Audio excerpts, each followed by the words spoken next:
Hello everyone. I hope everyone is having a wonderful day. Before starting the video, please go ahead and hit the subscribe button and give this video a thumbs up. Thank you. The young and the restless, Devon demands a meeting with Dumas, Damian and Lily adjust their plans, and Claire and Nate question their significant others. All products and services featured are independently chosen by editors. However, soaps.com may receive a commission on orders placed through its retail links, and the retailer may receive certain auditable data for accounting purposes. Abby walks into Crimson Lights and spots Amanda seated at a table. She walks over to say, "I heard you were back in town." Amanda points at her wedding ring and congratulates her. Abby says it was a lovely wedding, and she is very lucky. She notes Amanda is working for Dumas. "You've kept busy." Amanda knows she's working for Winters. It's a real family business. Abby asks after her sister. Amanda says Imani is great. Now that they've covered the bases, civility should only go so far. It's not fun being around each other. Abby says it's a good thing she doesn't live in town anymore. That's still true, right?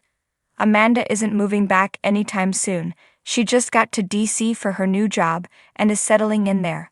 Abby heard that her boss isn't after them, but he is after Chancellor. Amanda won't speculate on Aristotle's intentions. She was sent there to offer assurances, but they all seem suspicious of her motives. Abby says it's hard to trust her. Amanda scoffs. That's rich. She's been nothing but transparent. Abby wants answers, as a member of the Winters board. Amanda taunts about her being a hard worker and dutiful wife, this time around. How's Chance, by the way? Abby tells her she and Devon look after each other. Amanda's sure he appreciates her having his back, but there's no hostile takeover, so you can go and buy yourself a new outfit for the next board meeting. Abby asks why she should believe her. Amanda replies, "Why shouldn't you? I've never betrayed you or Devon." Abby points out she showed up in town representing a man who's been rumored to have his eye on Winters, and she has plenty of reason to dislike her and Devon. Amanda asks if she thinks she'd use her connection to Dumas to take over Devon's company as petty revenge. She informs her that she doesn't resent her happiness with her ex. She, Devon and Dom are the family they always should have been. She's let it go. Abby scoffs, "Really?" Amanda remembers what it felt like to find them naked on the couch when she was away taking care of her mother, but she didn't come there to rehash old wounds. The best revenge is living a good life. Abby squints. It feels like this grudge she has against her and Devon is more significant than she thinks.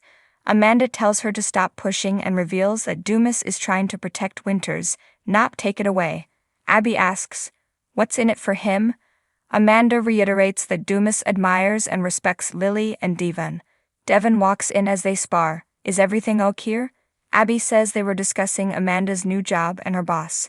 She says Dumas wants to protect Winters and they have nothing to worry about.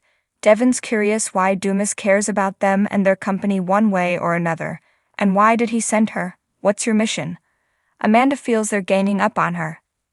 Devon insists this isn't about their past, but her shady boss. Amanda tells Devon he has everything. Why can't he just accept it and be happy? Devon thinks there's more going on here. Why did Dumas send her? Why did he hire her? Amanda can't answer that. Who is this guy, Amanda? And what connection does he have to us? Amanda tells Devon his speculation and doubt is unnecessary. Dumas' identity is classified, but they have nothing to fear from him. Devon asks her to prove it. "I want to meet with him face to face." He wants a meeting with him, Lily, and Dumas. Amanda says he doesn't do that. Devon won't accept answers from anyone but him. Amanda narrows her eyes, "Because my word isn't good enough for you." She was never really enough for him, was she? Devon asks if she's considered that Dumas lied to her. Amanda scoffs. Now the implication is that she's gullible. Devon thinks maybe he misled her about his intentions purposely, assuming they would trust her. Amanda muses, "But you don't, do you?" Amanda can sense if she's being misled. She's not there to screw the two of them over. Devon thinks it makes sense that he thinks something was going on here given the timing and the coincidences involved. If Dumas admires them so much, why wouldn't he meet with them? And why would he send her? Set the meeting, Amanda. I'm not taking no for an answer. At the club, Lily meets with Damian, who seems pleased. He says his lawyer went over the offer and it's all in order. He's ready to accept it. Damian notes it was generous. Should he attribute that to her? Lily says it should be worth his time. And now he gets to see her every day. Consider me your personal secret agent, while I pretend to relay information back to Dumas. Lily hesitates. She's not sure that plan is the best way to proceed. Lily tells Damian that Devon asked him yesterday if he knew Amanda Sinclair. Damian reiterates that he doesn't. They establish that Dumas just hired her as his attorney in the last 6 months. He had her come there to deliver a message, that he's not planning to try and take over Winters, and there's nothing to worry about. Damian agrees it seems a little odd. He guesses her words of assurance have the opposite effect on her. Lily says yes, but if what she said was true, there's no need for him to spy for them. If he offers to spy on them for Dumas and he still comes to work for them, it could put Damian in a precarious position. Damian agrees it would be suspicious. He'll know he's loyal to them. You're worried about me, aren't you? Damian thinks there's signs of Lily caring about him. She rolls her eyes and claims her concern is for Nate, though she admits Damian is taking a risk coming to work for them. She wonders if Dumas is trying to give them a false sense of well-being. Damian warns when that man wants something, he does whatever it takes to seal the deal. Lily can't understand the purpose of him sending Amanda to say he admires them and their company. They realize they need to come up with a plan to uncover Dumas' true goal. Damian thinks he's Lily's best shot. She tells him that they know Amanda. I know her very well. Damian asks, is that the real issue here? Lily says Amanda is a part of Devon's past. He wonders if it was a relationship gone wrong. Lily says it was a messy situation, but everyone's moved on. Damian says it seems like she doesn't trust Amanda. Lily says given the history, it's very odd. Damian still thinks her plan is the best shot. They have to see if they can trust Dumas or not. Lily sighs, if you're still up for it, I'll push aside my concerns. Damian will be fine. He teases her again about caring for him. He announces he'll reach out to Dumas and tell him about his new job offer. Damian comes back after speaking to Dumas and relays to Lily that he told her there was no need to play spy inside of Winters. He said it would be a waste of time. Lily frowns. This implies that he doesn't need to know the inner workings of the company. She wonders if he suspected what Damian was up to. Damian asks what this means for his job offer. Lily needs a minute to think. Damian tells her, if you're done with me, just say the word and I'm gone. Lily says the offer stands.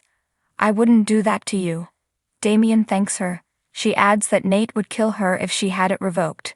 Damian asks if this is all about his brother. Lily wants Damian to work at Winters.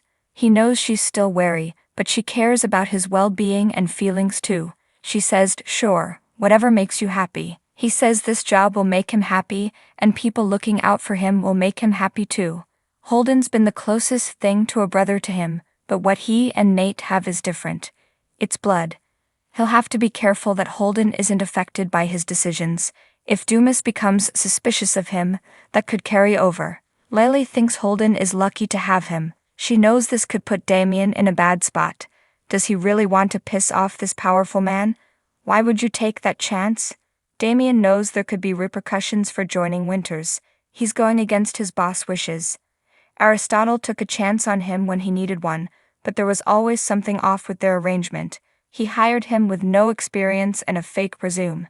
He was willing to take risks and not ask questions. He's ready for a new chapter. Lily warns he could provoke Dumas. Damian is prepared for that. He's ready for a new job and a new life. I want to be here in Genoa City, closer to his mom, his brother, and to her. You mean something to me. Your opinions, your trust. I want to work for your company, and I'd like to get to know you better. At Society, Audra and Nate talk about him working with his brother. Nate still doesn't like the idea of him spying on Dumas for them. Audra finds it sweet that he worries about him. They banter about her eating his potatoes and say to her taking his dry cleaning in for him. He says it's the kind of thing a girlfriend might do. Audra's also treating him to breakfast and relays that Victor sent the first round of funding through. Nate mutters, so Victor finally ponied up. She asks him not to be like that. He asks what's next. Kyle and Claire appear as she smiles. It's full steam ahead. Nothing can stop me now. Kyle and Claire greet Nate and Audra, and Kyle asks if there's any progress with Vibrant. Claire knows her grandfather came through with her funding. Audra wasn't aware she knew about that. Claire's an insider. Audra wonders an insider by proxy. Kyle wasn't surprised when he found out. It makes no difference to him either way. Claire asks, can you think of a reason why it would? Audra says her partnership with Victor has nothing to do with them. Claire says, good to know. Kyle wishes Audra well, and Nate calls him out. He's wishing her success after all they've been through. Kyle shrugs that it's a big world, lots of room for more cosmetics firms. He credits Claire with changing his outlook. Audra snarks that Claire deserves an award if she changed Kyle's attitude. It's quite the 180. Nate will second that. Kyle says it's because he's happy. Audra says it is quite the attachment and alludes to them as star-crossed lovers. She welcomes the truce and thinks they can support each other. Nate frowns, you two certainly have evolved. Kyle thinks they can put an end to their grudges. Kyle and Claire walk off and Nate turns to Audra. What the hell was that about? Nate wants to know why Audra was being absurdly nice to Kyle. Audra says they're both in the same industry, why shouldn't she go along with it? Nate says, you hate the guy. It fuels her. He doesn't buy it for a second that she'd let it go. Victor offered to fund a company for her, which puts her into direct competition with his granddaughter's boyfriend. It's not a coincidence and Kyle must realize that too, but he's questioning her intentions. Why would you pretend to get along with Kyle all of the sudden? What's the end game at their table? Kyle asks Claire why she brought up Victor funding Audra. She didn't know it was a secret and points out it must have something to do with him and Jebut. She asks why it bothers him so much that she was upfront with Audra. She questions his fake niceness to Audra and why he talked up her influence on him. You used that to trick Audra into thinking you're fine with her and her company. It's disingenuous. Claire doesn't like Kyle's plan or the way he interacts with Audra. He plays games. Kyle insists he has to stop her and whatever she has planned. Claire says, you mean what my grandfather has planned? She notices Audra really gets under his skin. Kyle isn't threatened by Audra, but she could do some damage. Claire asks, how? What damage could she do? Claire's convinced this is about revenge on Audra. Kyle tells her she's reading too much into this. Claire doesn't think she is. There is a clear power play between them, and it's going to explode. If it is, Kyle, it can't end well. Across the room, Nate tells Audra she's never backed down from a fight. Audra insists that not being a problem protects her. Nate argues that Victor knew she and Kyle were enemies. This partnership never made sense to him. Her company will be in direct competition with Jebut. Something doesn't add up. Audra says Kyle has proven to be a danger to her in the past. He went behind the back and got her fired from Lysaid. She has to be strategic if she wants to pull this off. Nate asks, pull what off? He asks if this is all part of some tactical maneuver. This time I want the whole truth, Audra. Tell me what's really going on. Thanks for watching this video. Please subscribe to our Young and Restless official news channel and stay with us.